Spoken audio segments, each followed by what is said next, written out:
Once around the park, James, and don't spare the horses.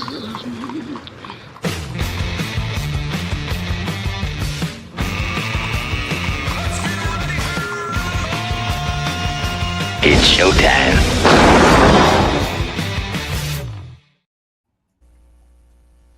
Indeed it is. It is showtime. Welcome in. It's a special edition of On the Ledge, your Ontario Politics podcast. It is the morning after, and then there's all kinds of descriptions that we could apply to the federal election that unfolded in the past month, and the results came in late last night. In fact, they're still counting, but thought it was necessary to get the crew together. So we do have Keith Leslie, who was up late last night doing his commentary for CH Television. Kathleen Wynne is here, former Premier of Ontario, who felt the compunction to get out and door knock last night just to relieve a little bit of stress as the results are coming in.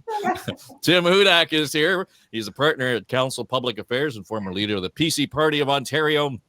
And John Wright, who probably hung in there longer than anybody else because he was on the set at City TV last night with Ms. Mulligan doing the commentary and the way things were playing out. And so let's just get this one out of the way, John, because the first thing I heard, and everybody was texting me, holy shit, the polls were wrong again.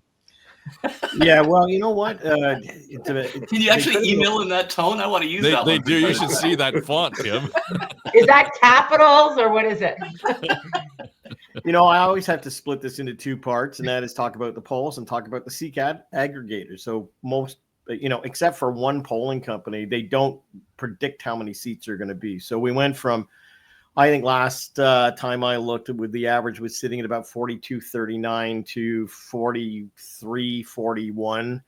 I mean, okay, so it's not a bullseye, but it's within a certain range, and there you go. But the real issue here has been and continues to be the aggregators who take the 14 public opinion polls. And as I said, the polling companies don't do the seats. But if you believe the aggregators last night, the Liberals were supposed to get between 188 seats and 192 seats. I talked to CTV, their modeler, on, I think it was Sunday afternoon, and he said they couldn't get them any higher than 177. That would be their ceiling. So, I mean, I think that the polls overall, on an average were okay, but there were some with a spread of almost, 5 to 7 points. Okay, so that's the first thing. They could have done better, but they didn't blow it out. I think the aggregators who do the seat models, certainly there's a lot of scrutiny there because everybody takes a look at them. They judge what it is, and there you go. The third thing, though, was, it's clear that there were some changes in Ontario in the last week. Things tightened up. The 905 Southwestern Ontario certainly did move, and I don't think the polling at that level caught it. But overall, I think most of those of us who were cautious, at least I was, said that it could be a majority. But depending upon how things went in Quebec, Atlantic Canada, and then swept through to British Columbia, it could well end up being, I think I said, a fulsome minority. So I'm not going to dump on the polls this morning. I have every reason to, but I would say that the accuracy was pretty good overall. But, down on the ground, it could have been better. But more importantly, the seat aggregators, these four groups who put out the polling, take all the polls, put them together and publish the seats. It's not a business I would want to be in. And that's why almost 99% of the polling companies in this country don't do it. We used to do it when I was at Ipsos and Angus Reid. We used to do, and we stopped it because, you can get caught out on this. So that's my only comment. I think they could have done better, but I don't think they did incredibly bad. Yeah. The other part of this was, I think, harder to gauge based on the advanced polling, Tim, because that was a record number of people who showed up. I mean, out of all the people who cast ballots, 7.3 million? It was an extraordinary number. So what motivated those folks to get out there? And then I saw a text from my daughter yesterday, and she was saying, I just got back from voting, and she said, I had a real eye-opener. Kid in front of her is voting, and she said he used to be the 9-year-old who used to come and shovel her driveway and cut her grass, and now he's voting for the first time. And she kind of grinding it through what motivated him to come out and vote in Nova Scotia. So it all of those things, it doesn't matter how good the polling might have been in terms of methodology. There were certain motivations I don't think that it captured, and clearly that happened here in Ontario. Even in Atlantic Canada, you saw some funny numbers down there. Yeah, I'm not going to beat up on the pollsters, right? There's some phenomenon here that caused the results that we had. And I still think we some time as we parse through exactly, what drove those votes. First of all, with such high voter turnout, a good thing. You had two very clear and strong choices between Mark Carney and the Liberals approach and Pierre Poilievre and the Conservative Party's approach. It was a high-profile election that motivated folks to go out. John could answer this better than me, but I bet those last-minute deciders are the hardest to predict. The other thing, Dave, that's hard to gauge is the strength of the ground game. And clearly in many places, including, in the GTA in Ontario, the Conservatives got game. Something interesting happened in Pierre Poilievre's riding. We could talk about that as well. That's hard to measure in the polls in terms of your ability to actually get the vote out at the end of the day. But all in all, while I celebrate the voter turnout, and I celebrate we had two very clear, different choices, this fractured parliament at a time of crisis is the most concerned I think I've been, since watching the last Quebec referendum to secede. Yeah, I think that's clearly evident. And then when I put the question to the crew there about 3 weeks ago and asked you would it be better to have a minority or a majority, and every one of you said a majority government, and I think that that's evident. But we got what we deserve, Kathleen, because the electorate is always correct in this case. So we got the minority government. So at some point, it's what we wanted. Yeah, I mean, it is a minority, and it means that Mr. Carney, who's got, I think, big ideas about what needs to be done in the country, which is good. I think that's a good thing. Is going to have to find some way of getting those things done, because I think that people, while we've delivered as Canadians, we've delivered a minority parliament, that doesn't mean we don't want strong action in terms of the states and in terms of getting our economy in shape. So I think that he's going to need to find a way to work with somebody in government. Whether that's the NDP. I mean, there are 7 seats, and we'll see. We'll see what Elizabeth May does. I mean, there are seats that I think can be accessed in terms, and maybe it's just a vote by vote basis. I just want to say, just on a human level, I think that the person who I've been thinking about this morning the most is Pierre Poilievre. This is a very tough result for him. The loss of his seat is particularly difficult, and I think it must raise all sorts of issues for him and his family and for his team. So who knows what will happen? Who knows whether he'll stay, whether he'll go, what will happen? But it's tough. It's very, very tough.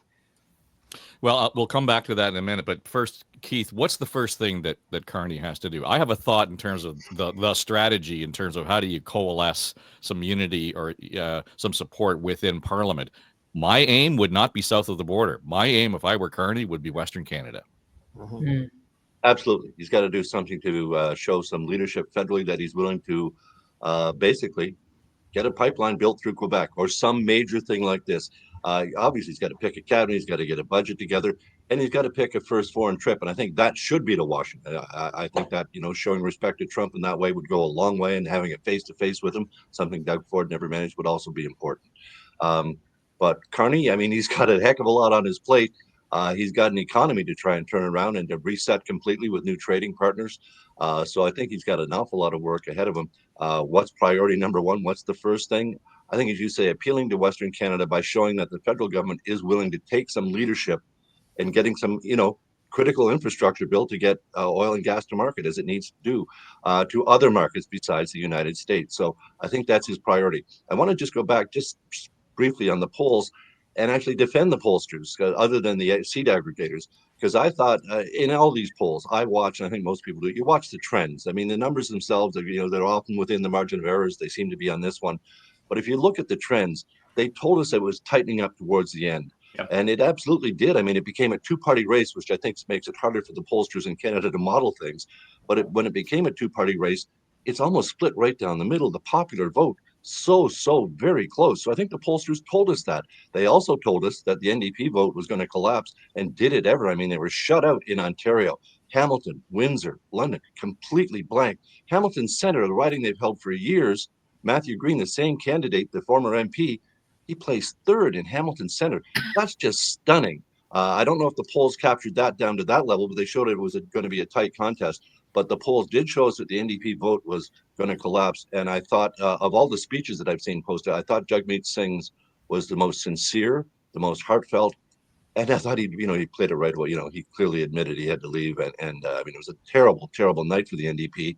But if you look at the counts, I mean, if it ended up that the Liberals do stay in this minority position, the NDP will be able to be in a bit of a catbird seat to negotiate some agreements to keep the Liberals in power, at least for 18 to 24 months, the life of a normal minority government. So it's going to be real interesting. There'll be a group of independents. They won't have much funding. So I think the Liberals will be able to reach out to them with some additional help to get their support. Well, just to kind of build on that, Tim, I was shocked to see, Charlie Angus's riding. I think it ended up conservative. At one point, it was being led by the Liberals, but the NDP was nowhere in sight at all in that riding, particularly last night. So, and it kind of, that to me was the indicator of where the NDP was going to end up at the end of the night. My grandfather was hardcore.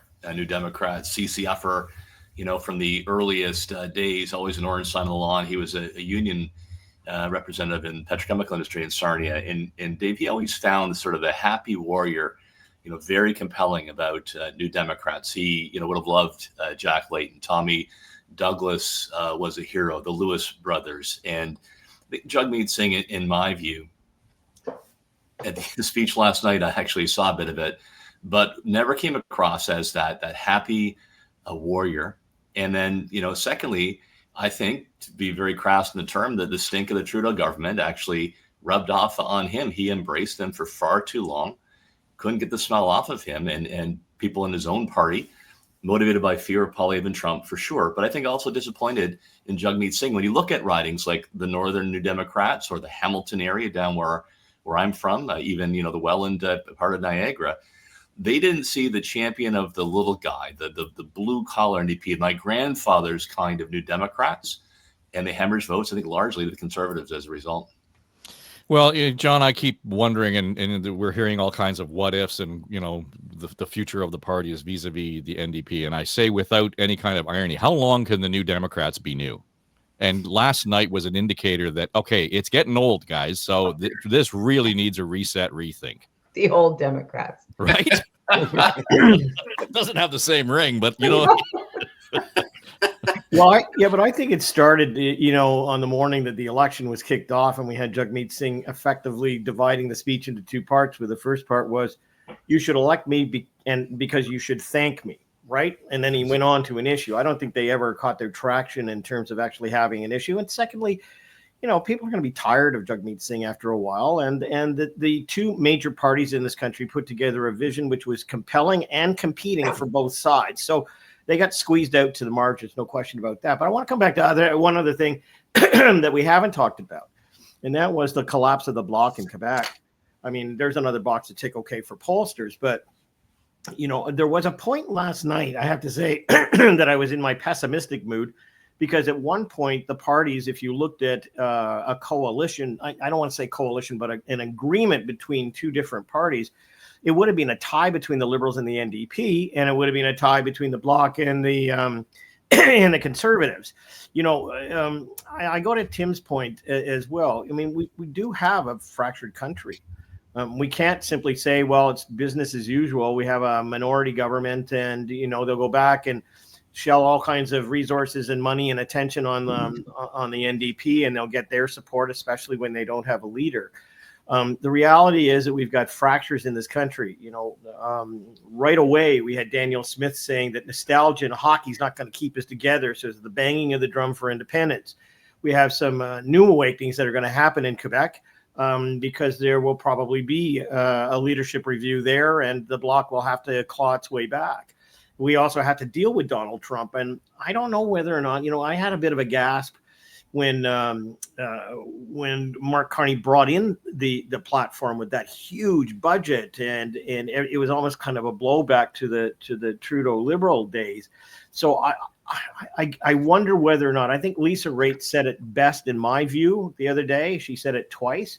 And that was, if Mark Carney had Pierre Poilievre's platform, people would have felt more comfortable with that. So it's going to be the reconciliation of the two agendas that we've seen and adopted in this country, and then the underlying issue of the country, I think, has to be addressed.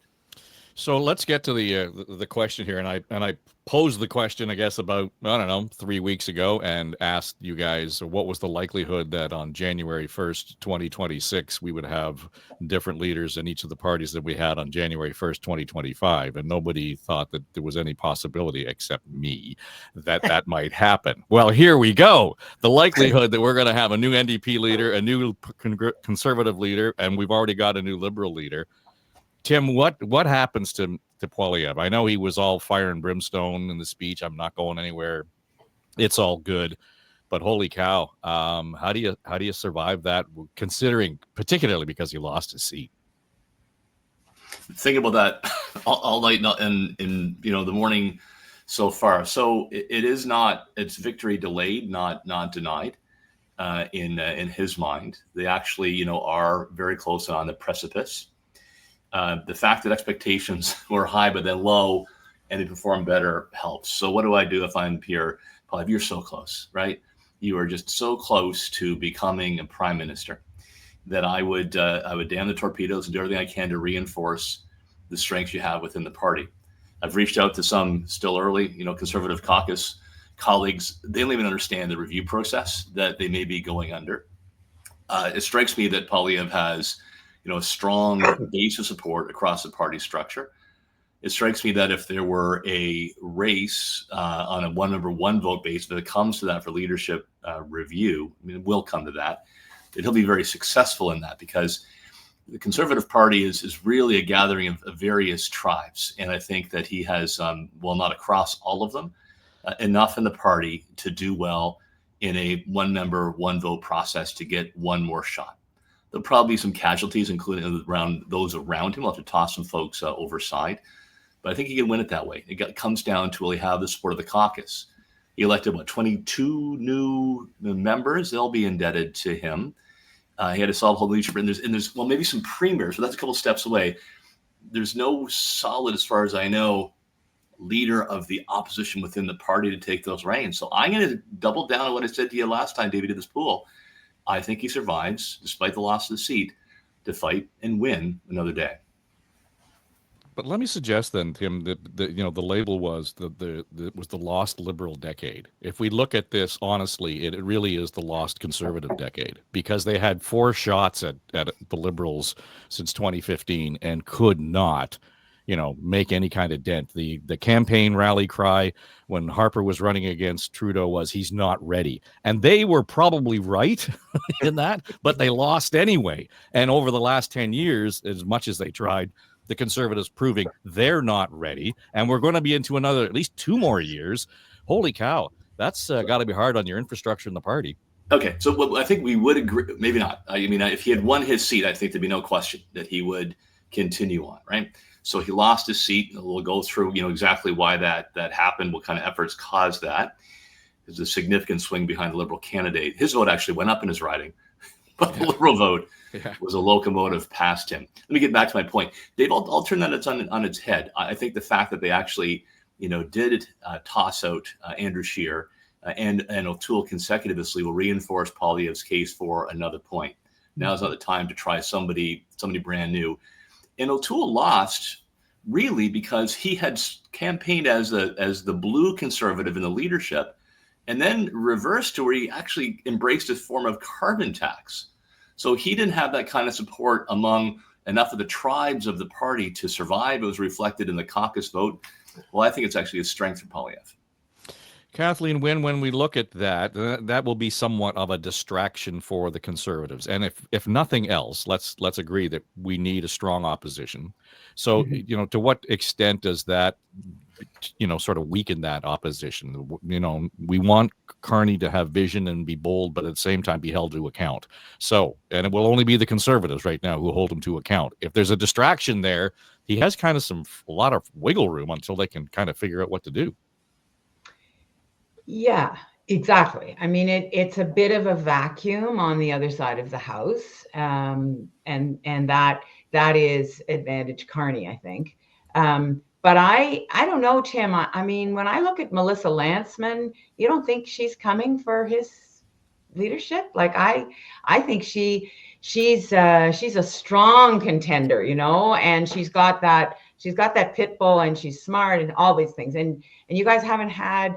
You haven't had a lot of women in your history. Neither has the Liberals, but still. Anyway, I think somebody like Melissa would. Sorry. One better for prime ministers. True. And a good one she was for the moment. But I think somebody like Melissa Lantsman. Anyway, I think it's tough for Poilievre. I don't know the party. I'm not part of the culture. You know a lot more about that than I do, Tim.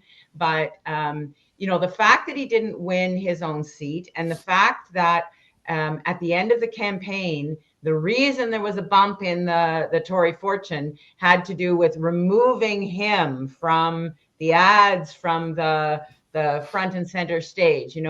I think there must be people in the Conservative family who think he was actually a problem at the end of the day. Yes, he brought us together. Yes, he was the catalyst for this kind of enthusiasm, but then he couldn't get it over the line because of who he is. Now, can he change who he is? Can he be that person who at the end of the campaign was softer, gentler, less scary? I don't know. I don't know the man, but I think there must be people in the party who would be thinking, he actually was our catalyst, but then he was our problem at the end. And the people who knew him best in his riding didn't elect him.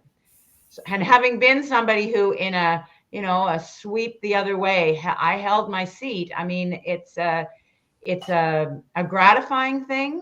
And the fact that he didn't, I think must sting. Keith, Tim Houston's on the line here. Yeah, exactly. Yeah. Houston Tim Houston, Lisa Raitt, Yeah, as Doug Ford said, Houston could have at least waited until the body was cold before he released his I Am Nova Scotian video. So there's definitely some conservative issues there. I think Poilievre, his riding not only was it subjected to that long ballot protest, which I don't, wouldn't affect either the Liberals or the Conservatives. It's just a mess of a ballot. The convoy, going out and supporting the trucker convoys in Ottawa, I think is what cost him that seat. I agree with Premier Wynne's point that he led the party to more seats and kept it so close in a popular vote. He himself is unpopular. He polls behind the party, which is why, to her point, that he was dropped from the ads at the very end. So he's going to get some serious challenge for the leadership, whether it comes from a Lisa Raitt or a Melissa Lantsman, or from within or without. First, we're going to have to see who the Conservatives will appoint as a House leader, who's going to be the attack dog, holding the Liberal government to account, because Poilievre's going to be outside the Parliament. He's not going to be able to be in there doing that. And so maybe that will give him an opportunity to soften his image, to become more prime ministerial, and let someone else be the attack dog in Parliament. Melissa Lantsman is certainly very, very good at, going on the attack, being very aggressive against the Liberals. And I'm sure there are others in the Conservative caucus that will want to step up and try that as well. Are they ready to challenge Poilievre, given how well he did in the election, despite the fact he didn't close it? It's not there. Minority governments, just 18 to 24 months. That's not a heck of a long time for him to have to bide his time and build up his base again and change his image, so he could become more appealable, especially to women voters. I still think, we've discussed this before, when it comes right down to it, the party had some very solid policies. They managed to keep it as a 2-ballot question. Was it Trump or was it the economy and affordability and change? But when it comes right down to it, Poilievre himself got in the way of the Conservatives getting more more seats and more votes. So on that then, John, we've talked a lot about what the ballot questions were, and it was affordability and it was Trump. The more we kind of drill down on this, to what degree is Poilievre actually a ballot question? I'm sorry, I didn't catch the last part. Well, that Poilievre is actually the ballot question. He became the issue for people who were casting a ballot. Well, I think he was, and I think part of that reflected in two ways. Number one, how in the back half of the campaign he tried to soften the image, the open collar, standing with his wife, picking up children, trying to, even in the debate, soften up and shed a tear at the end. So I think that has to be recognized, that they were picking up that at the door. And I think in anecdotal conversations any one of us would have had with particularly women, they would have said, he's nasty. I don't want to deal with him. I don't like certain things about the Liberals, but you know what? I don't want to go there. I think the second thing was just the ads that were broadcast in the final 10 days of the campaign. And I'm talking Main Street kind of ads or traditional media ads, which older people would have been watching. He didn't appear in any of the three ads that I saw. I mean, Stephen Harper was there touting Pierre Poilievre. You had a couple of golf guys out calling the Liberals, clowns, and he wasn't there. The last one was a group of senior citizens who were talking about how they weren't able to make ends meet. He wasn't there. So I saw a tactical shift where they themselves probably recognized this. I don't know whether or not, and even last night when I was on set, I got texted by a few people when he was making his concession speech. Who said, where was this guy? I mean, he's better tonight. He's extemporaneous, and yes, he's getting the stump speech, but he certainly, sounds better. It got picked up in the polling where certainly, he was behind Mark Carney by about 10 points. And on some of the key attitudinal questions, it showed up too. So I think it was really hard for Pierre Poilievre and the Conservatives to erase what effectively was about 2 years of hammering away as an attack dog, and then show up in the last 30 days as a mushy puppy who could sort of change their bark. That wasn't going to happen, right? So it did get picked up, and the question now is, what the party itself decides to do, because tone matters, and it was just a really different tone that mattered when Justin Trudeau was sitting behind the desk of Prime Minister. Well, the tone is an issue, Tim, and I think probably the most compelling thing I heard from Poilievre was when he sat down with Deb Hutton last week on News Talk 1010, and they were talking about your kids, right? And the family and all of those sorts of things. And I listened to that piece, and for a lot of, you go back and listen, you can understand what I'm getting at, but he was making eye contact with me in a medium that I can't see him in. I mean, and he had never done that. I thought that was really important. He talked about, an issue that I think a lot of families, a lot of people are dealing with or can empathize with, period. There was empathy in the conversation. And to her credit, I think Deb went a long way to bring that out in him. But it was right there. It was right there. And then as soon as Deb, okay, now tell me about your platform. What in there is going to change an undecided vote was basically her question. And he just lapsed into the rote kind of bumper sticker labels bullshit that I thought, oh man, just go back to where you were, just be that guy. So it's there, but clearly either he doesn't take direction well, or his team just didn't see any value in him being more of a human being. Yeah. Thanks for saying that. Deb had a great interview with the most human we've seen Poilievre, I think, ever on the stage. Mm-hmm. And folks can still download that from News Talk 1010. And the way they connected, he talked about his daughter and the challenges, that she faces and as a family, and how to support and how to champion those who life deals a tougher hand than the rest of us. The other moment was, as John had referenced earlier during the debate, where he got teary-eyed talking about the people he was no longer able to meet after his rallies and how much he missed hearing their stories. I think it's fair to say that the campaign was too slow in pivoting and too cautious to go off the 2024 game plan. it's not easy. And Kathleen as a colleague may have a point of view on this. I don't know if men find it more difficult to be emotional and tend to, stick a bit to script. I certainly was guilty of that. Than revealing what's behind the podium. But man, yeah, I still though think we can't underestimate the earthquake that was Donald Trump. And even if Poilievre had been a bit softer off the top, there was so much of the campaign that was just absolutely consumed by tariffs and the existential threat to Canada and so many jobs. And Carney did a great job of seizing that mantle to stand up against Trump, and his resume fit. I'll argue that the last few days of momentum, while the ground game helped, I'm going to say the Conservative momentum the last few days was really fueled by the fact that the Orange Man had disappeared. He had calmed down his tone. He didn't interrupt those last number of days of the campaign, and that helped shift the paradigm more towards change. I ran into a couple of undecided voters that asked me for support that had been going Liberal in the last couple of days, thought maybe it's time for a change. I'll make the case that's the driving part of the momentum in the last 72 hours. Yeah, and it's interesting to see, there was conversation just generally about Trump, about the 51st state, but it was almost as if that had become watered down, Kathleen. And as much as, okay, the buzz is up here, and the number of people who said, I just turn it off now.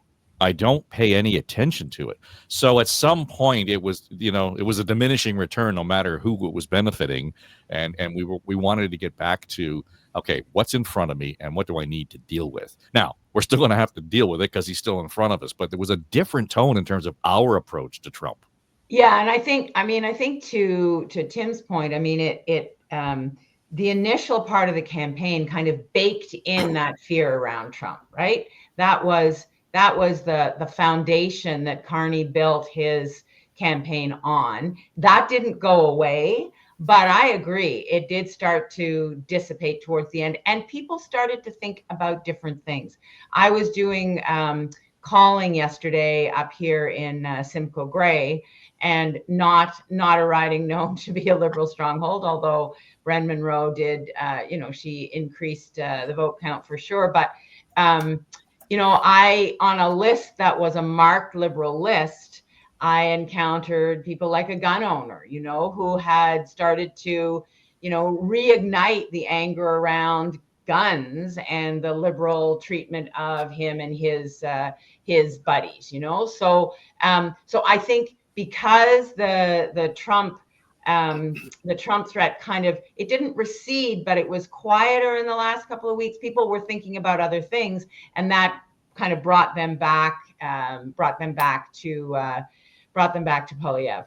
I think that's one of the things that happened. Well, Keith, is this a matter of us sort of tuning that out, or is it feeling like, okay, we've got this, we're on a track, we understand what the threat is, but we can see in front of us what our options are for results, what our options are for action? Because I got a sense of that too, right? I mean, just provincial trade barriers, all those sorts of things where people were able to look at them and say, we appear to have some kind of strategy and plan to deal with Trump when our hair's not on fire anymore.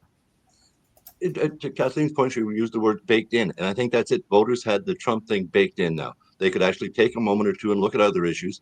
And again, I think that's where Poilievre got some attention, because he was speaking to the affordability. He was speaking about housing costs. He was speaking to people directly about, making life more affordable for them. And I think after, the Trump thing is still there. The whole 51st state existential threat is absolutely real, but it's not imminent. It's not going to be today or tomorrow. And we can see, and we've seen even during the course of the campaign, how often and how frequently Trump changes his mind on a whim. He backtracks on himself. So I think this gave voters a chance to say, okay, we've got a choice here.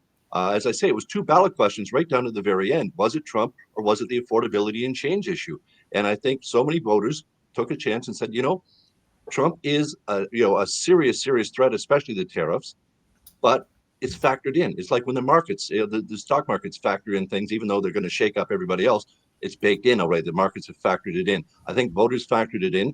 I think that's why the advanced polls, and it's not really clear yet, but it does seem that the Liberals did better in the advanced polls because they were over 10 days before the actual election. And the Conservatives actually absolutely got more attention on their pocketbook issues during the final days of the campaign.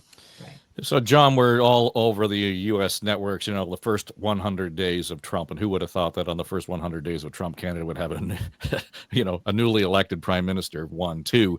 What does Carney's first 100 days? I realize it's an arbitrary number, but those next 3 months, what is it going to take between now and Canada Day? What has to happen? I have no idea. All I can say is I just want to go back and say in the campaign, certainly we had in the final days of the campaign, we were reminded through what Mark Carney apparently forgot to tell all of us about what Donald Trump had said during a conversation, which to me, being a bit of a cynic, would say, yeah, he had to remember that and tell people because Donald Trump wasn't anywhere in this campaign near the end, and he needed to remind people that he was actually there. The second thing was the platform itself that came out. As I said, it reminded people with that huge deficit and some of the platform planks that, this was the old Liberals. And so I think to that point, I think Mark Carney, in a way, has to define what Mark Carney is. He's going to have to deal with Donald Trump, and maybe, yes, right, by complete coincidence, as the Liberals get their minority government, Donald Trump relaxes the tariffs on automotive parts, and they can go, see, already he's responding. But the reality is, Mark Carney, I just thought by the end of the campaign, was kind of more of a Trudeau Liberal than a Carney Liberal. And that's why I don't know exactly what he should do, because at some point we have to, have Mark Carney as the banker leader, whatever you want to call him, fiscal, I don't know yet, define himself. And so the first couple of months are going to be taking those steps. Will he, in fact, embrace a lot of spending in this country and drive up the deficit?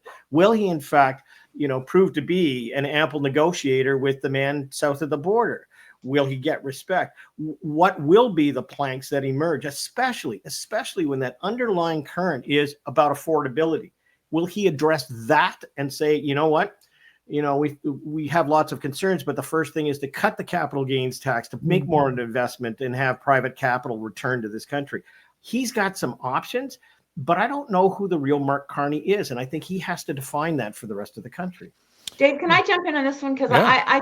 I think he's going to need to be very active. I think he's going to need to be seen to be and be doing a lot of things. I think the unifier, this business about one economy as opposed to 13, there already are provinces moving on the trade barriers. I think and that ties into the need to reach out to the West and put some either legislation or some process in place that is going to bring in a conversation with those Western premiers. Maybe there's a first ministers meeting. I don't know, but I think he's going to move quite quickly to demonstrate that he's going to make good on the issues that he raised and demonstrate that bold action is what is needed right now. I agree that the trip to the United States, I think traditionally that has been an important trip. It may be even more important this time around.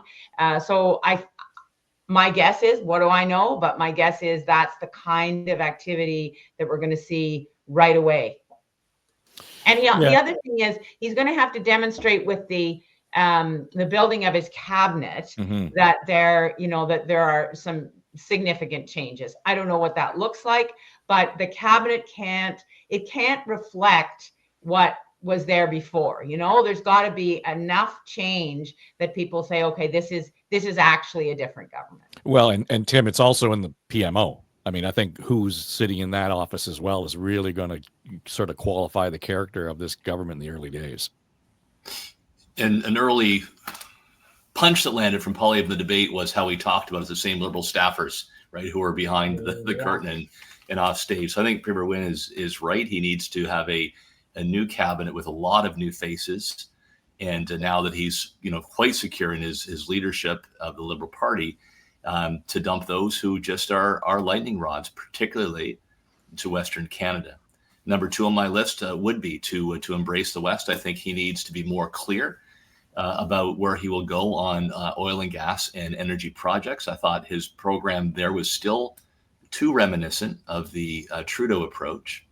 I really don't like where he stands either on bringing in a new border tariff based on his view of carbon policy from exporting countries. I think he should drop that as well, because they were status quo, I think, in Alberta and Saskatchewan. They did not make inroads. So that's an important signal to the West. And then, of course, engage the premiers and go towards President Trump with a unified, as best as possible, negotiating position. But that's going to need some genuflection to Premier Smith and Premier Moe. Last point on this, on a bit of optimism I have. I do agree, majority government either way would have given me more confidence in Canada's future. A bit of optimism is that it definitely looks like Donald Trump's tariff campaign was far too aggressive and unwieldy and nonsensical. So the fact that, the day of our election results, he's backing down somewhat on auto tariffs, I feel more optimistic. I guess I always have, that we would land on flat ground. But certainly the door is open to Carney to actually advance and ball even further on the tariff issue.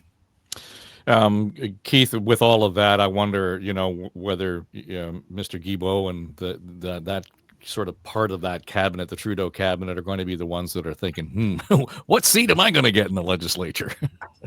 They should be wondering about a career as a parliamentary assistant, Right? Because they really, really should not be cabinet ministers. And I say this, with all due respect to Chrystia Freeland, a strong cabinet minister, but just way, way, way too closely associated with Justin Trudeau. I think she will be in the cabinet. I don't think she'll be a minister, but she won't be the frontline one. She won't be the one, in charge of the negotiations with the United States, or she won't be finance minister.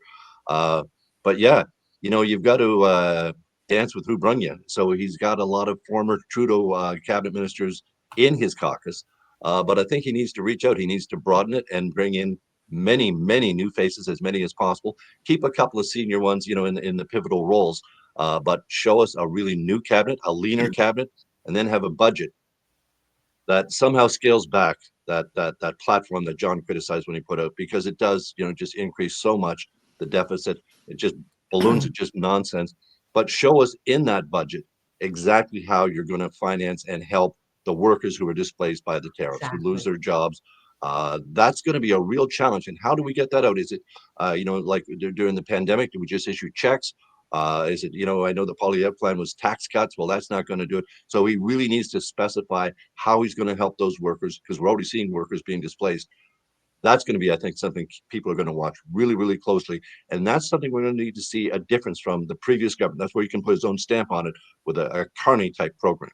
Yeah. Well, and to your point, Tim, yes, there's some movement on the auto tariffs, but the Treasury Secretary is on CNN right now as we speak, and his quote, "I think tariffs will bring back U.S. manufacturing." So the script is really, fuzzy all the way around in terms of what to expect. But to the point everyone's made, that there needs to be a sense that we are taking control of our own kind of, taking control of our own needs and our own issues here on this side of the border, and better prepare ourselves to deal with whatever uncertainty continues in the United States.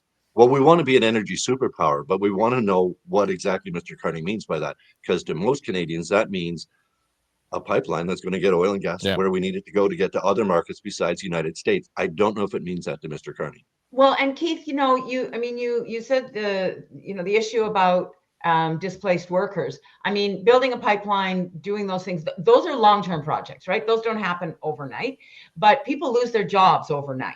And so, so I think whoever was in the prime minister's seat was going to have to deal with the reality of support for displaced workers. I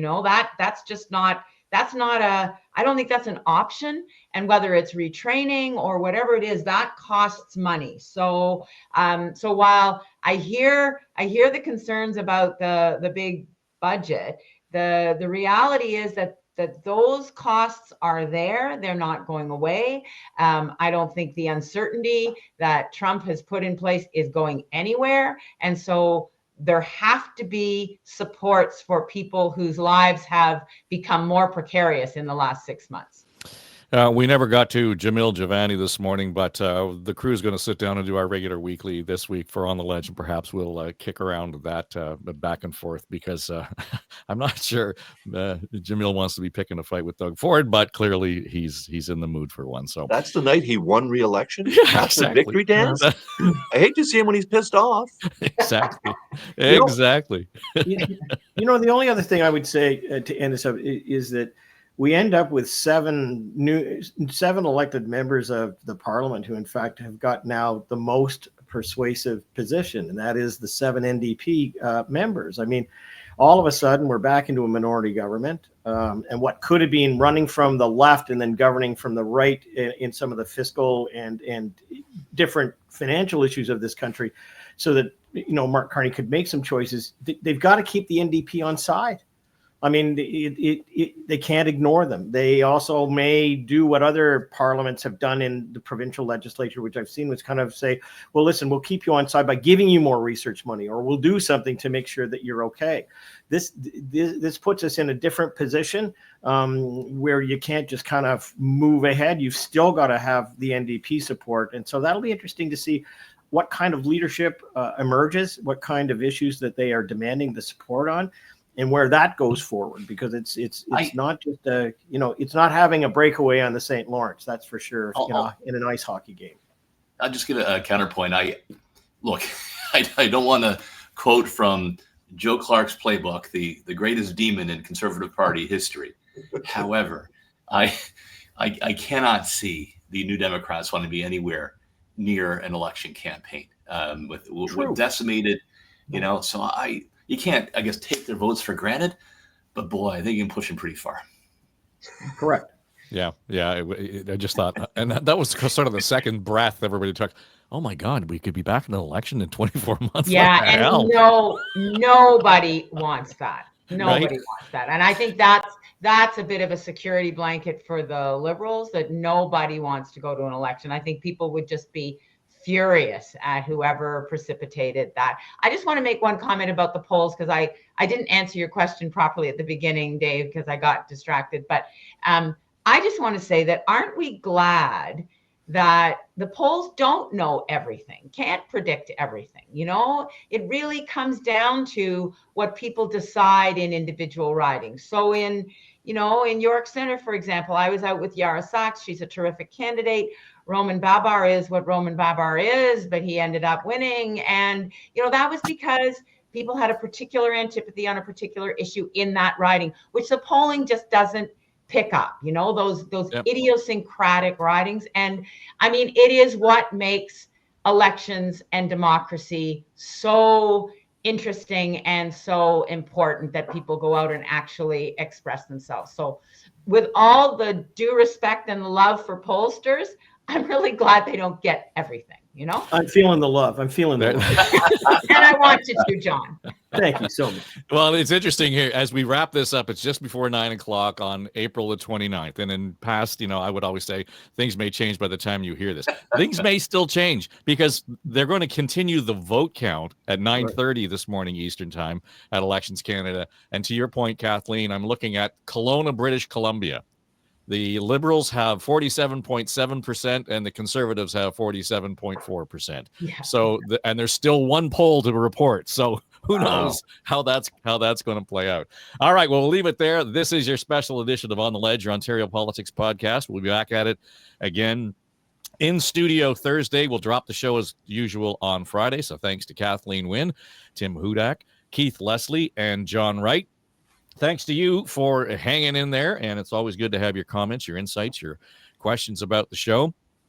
If you are listening on the podcast apps, make sure that you share it, or you make sure you actually follow the show on YouTube. Yep, hit subscribe, and we end up in your inbox with notifications, so you'll know that when the show drops, it's there for you to watch. And you also get Now and Next. This week we'll have our cast, our comms and strategy team in studio, and so we'll get their take on some of the comms issues and some of the numbers that may have changed between now and then. All right, that'll do it for us. I'm Dave Trafford. Thanks for listening. It's On the Ledge, your Ontario Politics podcast. I have a YouTube channel right here, as you can all people see. Please subscribe to my YouTube channel for more content. Look at this. Bye now.